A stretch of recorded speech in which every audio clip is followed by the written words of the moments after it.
6 Junie. Ons kies die beste vriende. Ons laat ons nie deur sondaars verlei nie.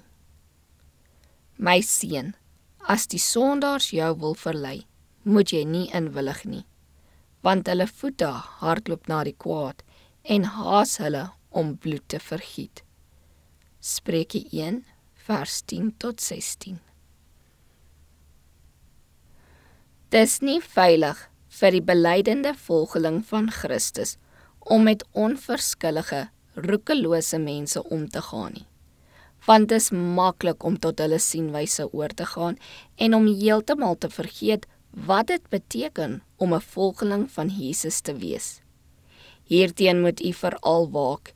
U moet u nie laat beïnvloed en mislei deur mense wie se woorde en dade u duidelik laat weet dat hulle geen verbinding met God het nie.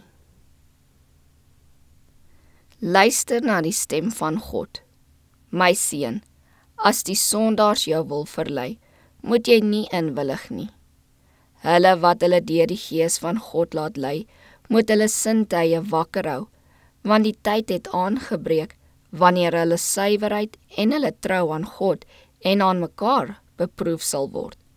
U moet nie die geringste onreg pleeg om uself te bevoordeel nie. Doen sowel in geringe as in belangrike sake aan ander soos u verwag dat hulle aan u moet doen.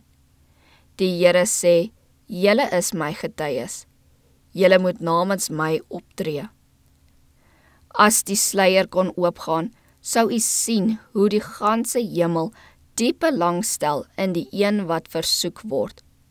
As u nie aan die vyand toegee nie, is daar vreugde in die hemel. Met die eerste gedagte om kwaad te doen, stuur 'n skietgebed na die hemel en weerstaan dan met vasberaadheid die versoeking om met die beginsels te peter wat in Gods woord belet word. Verwerp die versoeking die eerste keer so beslis dat dit nooit herhaal sal word nie. Skei af van die eed wat u probeer oorreed om kwaad te doen. Stap beslis van die versoeker weg en sê, ek moet my van jou invloed skei, want ek weet jy wandel nie in die voetstappe van ons Heiland nie. Al is u nie in staat om 'n woord met hulle te wissel wat verkeerde beginsels volg nie, gaan van hulle weg.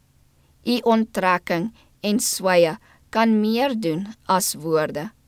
Wees moedig en doen wat reg is.